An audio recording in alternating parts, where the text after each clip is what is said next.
This episode of Scale Like a CEO features Raghu Suram, founder of EB1A Experts. He explores the complexities of immigration and shares his strategies for scaling operating businesses. Join us as he discusses overcoming visa challenges and building successful teams in a competitive landscape. Raghu, thank you so much for joining me on Scale Like a CEO. Just to get us started, if you wouldn't mind, give us a 90-second intro to you and your business. Thanks, Justin. I'm really excited to be here. My name is Raghu Suram, and I'm the CEO and founder of EB1A Experts. A quick intro about me. I came to the United States in 2014 to pursue my master's at USC. And one quick thing which I've learned for coming here is starting a company. Because at least at the time I realized that starting a company is only possible if I have a green card. And the biggest problem which I've seen is navigating from my student visa at the time because of the USC and student visa, and then going to the work visa has been difficult. Of course, we'll talk more about that in a bit. But just going back on the quick intro, I have bachelor's from agriculture and mechanical engineering, master's in business from USC. Have worked for numerous organizations as the product. Again, a lot of different skills in AI, in services, in managing people as well, and also building great products and great services over time. To be honest, that has helped me a lot with my current company, EB1A Experts. And talking about the company EB1A Experts, we, as the name suggests, it doesn't suggest a little bit more, but we're in the immigration service. We help tech professionals with their EB1A green card path. We have started a little over 2 years ago. And at that time, thought process, we just help professionals with EB1A, but over time, we have ventured into other services as well, like O1A and EB2 and IW as the biggest pain point, which a lot of professionals, especially let's say Indian-born professionals or Chinese-born professionals, is their normal routes of getting a green card is backlog. It takes, for an Indian professional, probably it could take multiple decades to get a green card if they work a normal route, depending on where they did when they have come to the country. And same thing with the Chinese as well. So with the traditional route, even for the extraordinary people who have high achievements, there is only one alternative path, which is EB1. So we are helping professionals educate them about what exactly it is, how do they have to do it. We work with them, we collaborate with them throughout the end-to-end process, just make them, and then work with amazing attorneys in the whole path as well, so that their dreams are true. And I'm curious, immigration is an area that's up with a lot of change right now.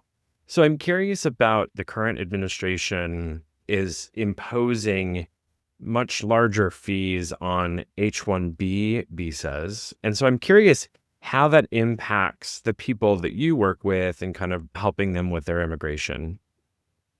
That's a good question. Just trying to understand about the $100,000 fees, the presidential proclamation. I think what they're trying to do is they're trying to add an extra fee so that the companies in US, they double think about hiring someone who wants to get an H-1B. Instead, they think about hiring American citizens first. So they just want to have that distinction. I know there's a lot of things going on. Everyone has completely different views about it. How does it not? But many of the things will only see things moving forward, right? Probably a year or two, we'll see how the things turn out and then people will make a decision on it. But for me, though, we're in the skilled category, right? So O1A and EB1 are for the skilled professionals. For us, to be honest, I don't think we would see much change, or we would probably even see more impact, more because of the decision. Because when one visa category is blocked, scrutinized more, the other permanent visa categories, which is EB1 and O1, is going to gain more repetition. To be honest, we're seeing more inquiries than last few months. So it's kind of an advantage for us. Interesting. Well, let's talk a little bit about your business and kind of how you've been growing your business. So if you think about your transition over the past years in growing and scaling your business, what's one of the biggest shifts that you've had to make personally moving from founder to CEO? Great question, Justin. To be honest, I think about this thing a lot of times. So as I mentioned, I've been a product manager for a long time. I've worked at great companies like Salesforce, 24/7 AI, and very small startups as well. And being a product manager, one thing which I was actually learned a lot is I've learned more about technology, managing people, working different things as well. But however, thinking about a big picture was not one of my day-to-day responsibilities at the time. I was just thinking, what about the product, not about the company? But being a CEO, Now I have to think about much more responsibilities. For example, hiring is a big piece of the whole process. Also look at the P&L. What are the costs? Where are the profits? Where are the losses? Think about marketing. That was never a part of my whole resume throughout my career. So there are different functionalities. Currently, what I'm looking is I was a CEO. Looking into everything is really, really difficult. Most important thing, which I spend quite a bit of time on hiring. So I have the process of hire slow, do your due diligence, take as many interviews as possible, and then if you don't like them, fire fast. So hire slow and fire fast are my methodology about the hiring. Yeah. Um, and talking about hiring, I'm curious, when you're hiring, what are some of the qualities that you're looking for in the people you're hiring? Mhm. One of the most important thing which I'm looking for at this time is relevance in the customer service industry. Most important reason, customer service industry is a different industry compared to other industries. Requires more empathy, more patience into the aspects as well. So I'm just looking for relevant experience. That's one thing. The second thing is we're hiring for the roles. We're not a big company like Meta or Google. They hire generalists and then they can train for each individual product. But we are trying to look at more relevant experience as well. For example, we as a company, we have a lot of content writers. So we definitely require people who actually have content writing an ability to use a lot of AI tools. We develop a lot of AI tools internally. So we just have the ability, some the content writers who are ability to use a lot of tools and ability to get the content done really fast. Those are the couple of things. And the most important thing is, of course, the energy. Energy is going to be the most biggest factor. We just want to see having someone is having that energy, being passionate about the work, what they're doing is a third quality, which I usually look for when hiring some people. Of course, not when you're growing the company, not every decision is going to be your favorite. But one thing, what you say is 90% of the times we're hiring really good people in the company. Yeah. You talk about hiring for some of the experience or skills that people already have. And I can definitely see that in an organization where maybe you don't have enough resources to train, like you mentioned, like a Meta has the resources to train the people that they're hiring. And so I'm curious then, kind of along those lines, when you look at some of the leaders that you have in your organization, how often are you promoting from within and grooming those leaders versus hiring new leaders from outside the organization? The great question, Justin. So we've been only 2 years old. So at least the majority of top level exec roles, such as head of sales, marketing, customer success, and operations, we have to bring in external people. However, within the company, the project managers, the tech leads within each of the teams. Currently, we are kind of doing a mix. We are definitely promoting the people who are doing well in their respective positions. And also at the same time, we're also bringing in project managers who worked in good companies, let's say Uber, then NVIDIA. So we have a project manager from Uber, NVIDIA, ServiceNow, of being more weighted to the customer industry as well. So it does both. One is we will have the people who have the knowledge and the positions to guide the team well. At the same time, we will have a lot of processes from other great organizations come to the company as well. So we're kind of doing mix. And to be honest, this process has been working really, really well for us. Yeah. And you mentioned you've been building the organization for about 2 years now. How big is the company? How many full-time employees do you have? Now, on the second question, Justin. So we have 280 people in the company. I mean, majority of them are content writers. And because this is a process where we require a lot of content writing as well, a lot of collaboration, a lot of high touch systems. So we have grown to 80 right now. To be honest, we haven't been hiring much in the last 4 to 5 months. We're just trying to improve the processes and optimize a lot of things, bring AI at every point in the way. When I started the company, of course, I wanted this to be more a product, keep less people, bring more product. But however, for this podcast, it's actually relevant as well. However, we're at a time last year, I think the number of customers are growing rapidly.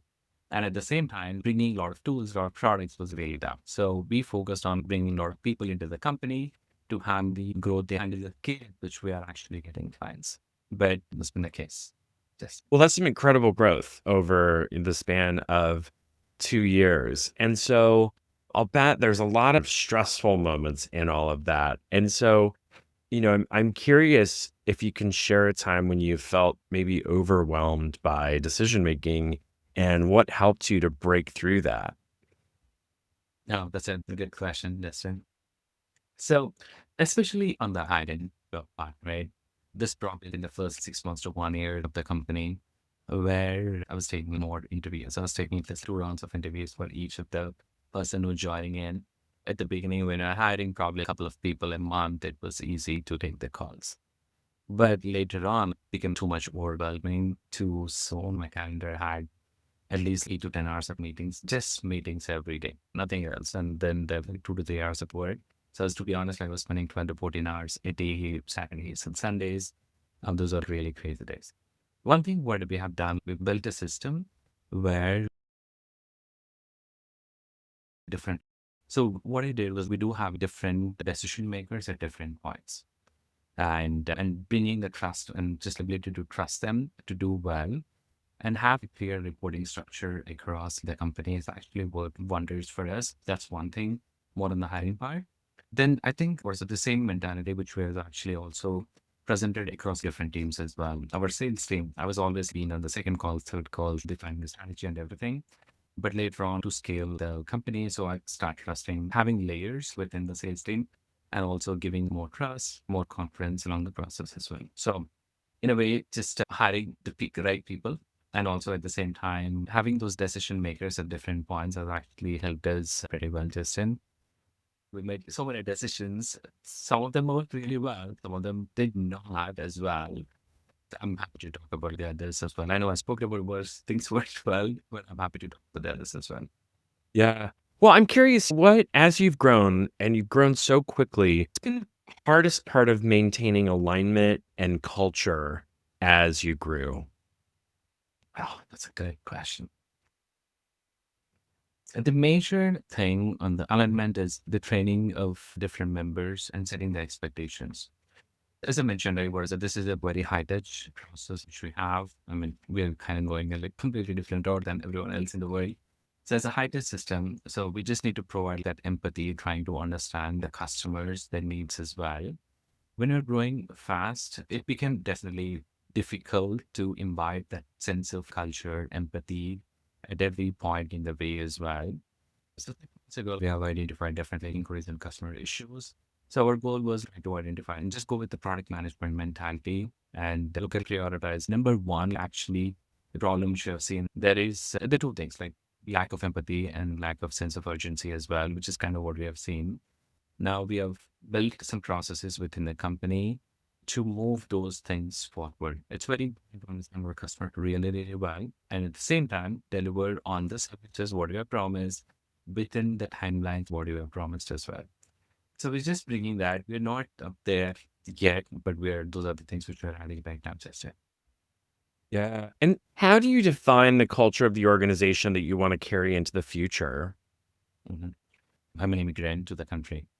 And one thing, and especially a lot of my friends who are immigrants as well, they want to be heard of, right? There needs to be a lot of empathy about the problems. And these problems are unique, and sometimes kind of everyone cares about the problems. So we just want to build a culture with a deep empathy, something which we want to do. And that's one thing. The second important thing is a lot of times everyone asks, what is your strategy? What is your strategy of the company? I mean, there's definitely, I mean, being an immigration space, there's a lot of problems to solve. But one of the biggest strategy, which I would say is great. We want to do this thing.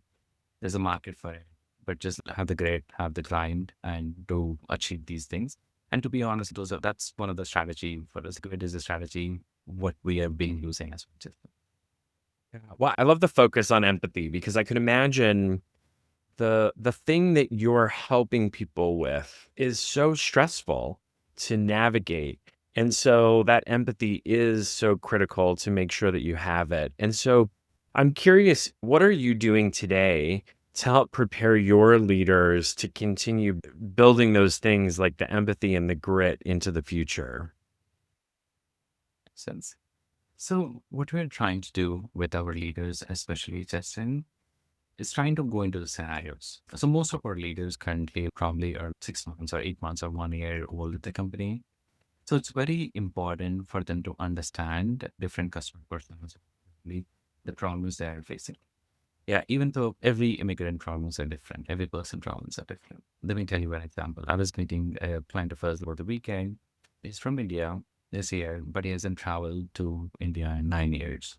There's a lot of different reasons. One was pandemic, one was there's many times it's still on H1B. There's some visa issues. I can go into the whole problems, but in short, there's been a lot of different types of problems. I know at a high level those problems, so I can actually empathize with the situations. So one important thing what I'm asking our leaders is try to understand different persons, try to just think about them, just put yourself in their shoes and see how would actually you feel, how you would solve it. That's one important thing which we're trying to do, Justin. The other thing is we are also adding empathy as an important factor when we prioritize what you're going to do for next quarter. So we have just completed our quarterly planning for the next quarter, and we have prioritized based on the empathy. It's not always based on the revenue. It's not always based on the market, based on the empathy, right? This is the biggest problem. Probably just focus on that rather than just thinking much about the revenue, much about the other things at the moment. I love that. Well, I love any organization that is that focused on being human and the human traits of empathy and connecting with others. That's really great. Raghu, I've really enjoyed having the conversation with you today. If folks want to get in touch with you, what's the best way to do so? They can connect with me on LinkedIn. So we can just search EB1A Expert. You'll find me on LinkedIn. I think that's the best way. I'm on LinkedIn all the time, a few hours every day. I try to respond to my messages as well as possible. So emails, I've been getting a deluge of emails, probably 100 to 300. There's always a chance of things getting lost there. So LinkedIn is the best way. Yeah, great. Well, Raghu, thank you so much for the time. Thanks, Justin. It's a pleasure speaking with you.